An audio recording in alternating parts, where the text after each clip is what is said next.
توانائی کی بچت کے لیے وفاقی حکومت کے بڑے اقدامات، صوبوں کا بازار رات 8:30 بجے بند کرنے پر اتفاق ہو گیا۔ وزیر اعظم کی زیر صدارت قومی اقتصادی کونسل کا اجلاس۔ پنجاب، سندھ اور بلوچستان کے وزرائے اعلیٰ نے تاجر برادری سے مشاورت کے لیے 2 دن کی مہلت مانگ لی۔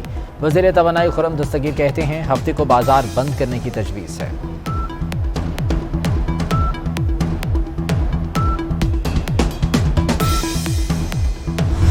ہم صوبائی حکومتوں سے درخواست کرتے ہیں کہ ریلیونٹ کوارٹرز اور جو تاجر تنظیمیں ہیں ان کا خصوصی اجلاس بلایا جائے اور مشاورتی عمل کیا جائے، نہ کہ حکومت اپنا فیصلہ تاجروں پر تھوپنے کی کوشش کرے۔ ہمیں کاروبار کرنے دیں، ہم ڈیوا جلائیں، بتی جلائیں یا جنریٹر جلائیں، ہمیں دکانیں بند کرنے کے لیے نہ کہیں کہ ہم بالکل بھی اس فیصلے کو نہیں مانتے، ٹوٹلی طور پہ مسترد کرتے ہیں۔ حکومت پاکستان نے یہ فیصلہ کیا ہے کہ رات کو 8 بجے مارکیٹیں بند کی جائیں گی، یہ ناقابل قبول ہے اور ناقابل عمل ہے۔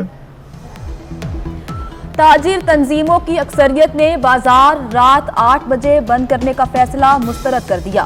نئی میر کہتے ہیں حکومت فیصلے نہ تھوپے، تاجروں سے مشاورت کرے۔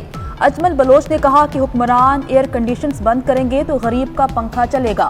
کراچی الیکٹرانکس ڈیلرز ایسوسی ایشن کے صدر محمد رضوان نے فیصلہ ناقابل قبول قرار دے دیا۔ لوڈ شیڈنگ 3.5 گھنٹے پر نہ آ سکی، شارٹ فال میں صرف 1000 میگا واٹ کمی، 5307 میگا واٹ ہو گیا۔ سب سے بڑے شہر کا سب سے برا حال، کراچی میں لوڈ شیڈنگ کا دورانیہ 15 گھنٹے تک جا پہنچا۔ اندرون سندھ بھی گھنٹوں بجلی جھلک نہیں دکھلاتی۔ خیبر پختونخوا اور بلوچستان میں بھی صورتحال بہتر نہ ہو سکی۔ لاہور میں 5 گھنٹے سے زائد لوڈ شیڈنگ جاری، بار بار ٹرپنگ سے شہری پریشان۔ پنجاب کے شہروں میں فلور ملز کی ہڑتال، لاہور، فیصل آباد، چنیوٹ، گجرانوالہ، خانیوال اور لیا کی فلور ملز بند رہیں۔ اوپن مارکیٹ میں آٹے کی شدید قلت، کریانہ سٹور پر آٹے کا سٹاک ختم ہو گیا۔ شہری آٹے کے حصول کے لیے دکانوں پر مارے پھرنے لگے۔ انتظامیہ کے فلور ملز پر چھاپوں کے خلاف ہڑتال کی جا رہی ہے۔ عمران خان 26ویں سال بھی پی ٹی آئی کے چیئرمین منتخب ہو گئے۔ اس موقع پر انہوں نے کہا کہ جمہوریت میں میرٹ ہوتا ہے، بادشاہت نہیں۔ ہمارے ملک میں جمہوریت کے نام پر بادشاہت رہی۔ 60 سال تک عامروں اور 2 خاندانوں نے ملک پر حکمرانی کی۔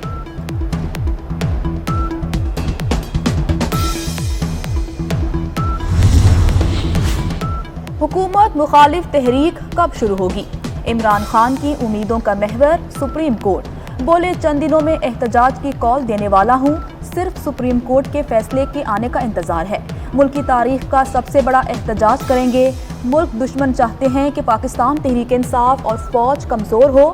امریکہ ہمیں غلام بنانے کے لیے اپنے نوکر لایا۔ چوروں کو آئندہ الیکشن بھی جتوانے کی تیاری ہے۔ سینٹ قائمہ کمیٹی برائے سائنس اور ٹیکنالوجی میں ارکان میں شدید تلخ کلامی۔ قائم مقام چیئرمین کمیٹی عفنان اللہ اور پی ٹی آئی سینیٹرز میں تلخ جملوں کا تبادلہ۔ شبلی فراز اور عفنان اللہ کا ایک دوسرے پر پیسے دے کر سینیٹر بننے کا الزام۔ سینیٹر ہمایوں محمد نے کہا کہ نواز شریف تمہیں قیامت کے دن نہیں بچائے گا۔ عفنان اللہ بولے تمہیں بھی عمران خان نہیں بچا پائے گا۔ تلخ کلامی اور گالم گلوچ بڑھنے پر سارجنٹ کو طلب کر لیا گیا۔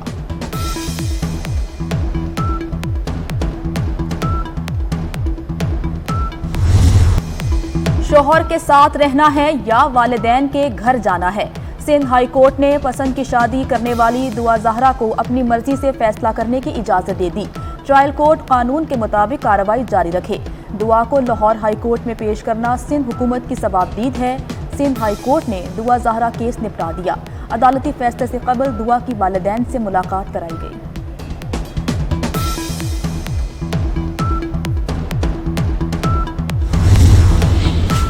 دعا زہرا نے ملاقات کے دوران ماں باپ کو دیکھا، نہ خالہ کو، ایک لفظ بھی نہ بولا۔ تمام وقت کرسی پر سر جھکائے بیٹھی رہی۔ ماں نے بیٹی کو گلے لگایا، ہمارے ساتھ چلو، ہم تمہاری عزت سے شادی کریں گے۔ والدین کی دعا زہرا کو پیشکش۔ دعا زہرا پر والدین کی التجاؤں اور آنسوؤں کا کوئی اثر نہیں ہوا۔ ملاقات کی اندرونی کہانی سامنے آ گئی۔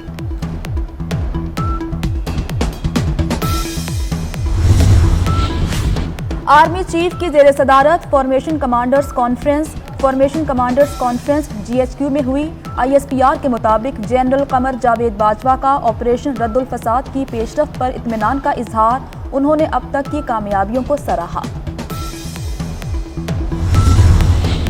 برطانوی ہائی کمیشن اسلام آباد میں ملکہ برطانیہ کی تاج پوشی کے 75 سال مکمل ہونے کی تقریب، وزیر اعظم شہباز شریف کی شرکت، برطانوی ہائی کمشنر کے ہمراہ کیک بھی کاٹا۔ کہتے ہیں برطانیہ کے ساتھ تعلقات مزید مضبوط بنانے کے لیے پرعزم ہیں۔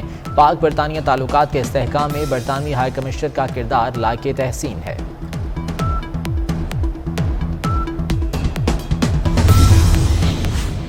مسجد نبوی صلی اللہ علیہ وآلہ وسلم میں نعرے بازی کرنے پر گرفتار پاکستانی کو قید اور جرمانے کی سزا۔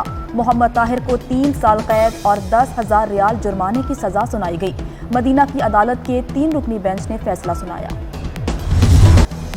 انٹر بینک میں ڈالر 1 روپے 31 پیسے سستا، 202 روپے 83 پیسے سے کم ہو کر 201 روپے 52 پیسے کا ہو گیا۔ پاکستان IMF کے بیل آؤٹ پیکج کے لیے پرامید۔ عالمی جریدے بلومبرگ کے مطابق پیکج سے ڈالر کی قدر 185 روپے ہو سکتی ہے۔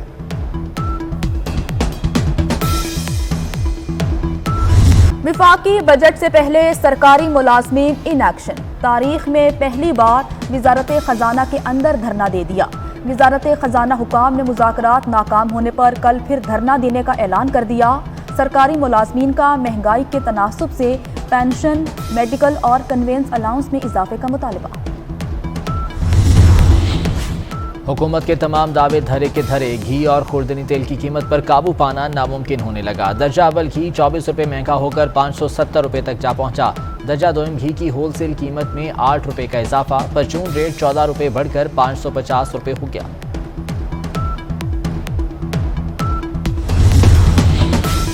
لاہور میں اردو بازار کے تاجروں پبلشرز کا احتجاج کسی کام نہ آیا۔ کاغذ کی قیمت میں اضافہ ہو چکا ہے۔ 10 روپے اضافے سے کاغذ 235 روپے فی کلو ہو گیا۔ طلبہ کی کاپیاں اور کتابیں مزید مہنگی، 30 روپے والی کاپی 45، 50 والی کاپی 60 سے 65 روپے کی ہو گئی۔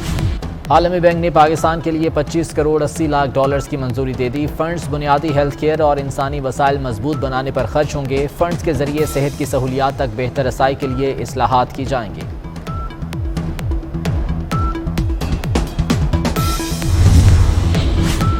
حکومت کا ٹیکسٹائل انڈسٹری کو گیس بحال کرنے کا فیصلہ، منظور شدہ لاٹ پر 50% کوٹے کے مطابق گیس فراہم کی جائے گی۔ آج سے گیس کی فراہمی بحال کر دی جائے گی۔ گیس بحران سے چند روز قبل انڈسٹری کو فراہمی معطل کی گئی تھی۔ جو ادارے آڈٹ نہیں کراتے اب ان کا بھی آڈٹ ہوگا۔ چیئرمین پبلک اکاؤنٹس کمیٹی نور عالم کا حکم، کہا نیپرا، اوگرا، نادرا سمیت دیگر اداروں کا آڈٹ نہیں ہوگا تو نظام کیسے چلے گا؟ ہم قانون کے مطابق چلیں گے، جہاں قومی خزانے کا پیسہ لگا ہوگا اس کا آڈٹ ہوگا۔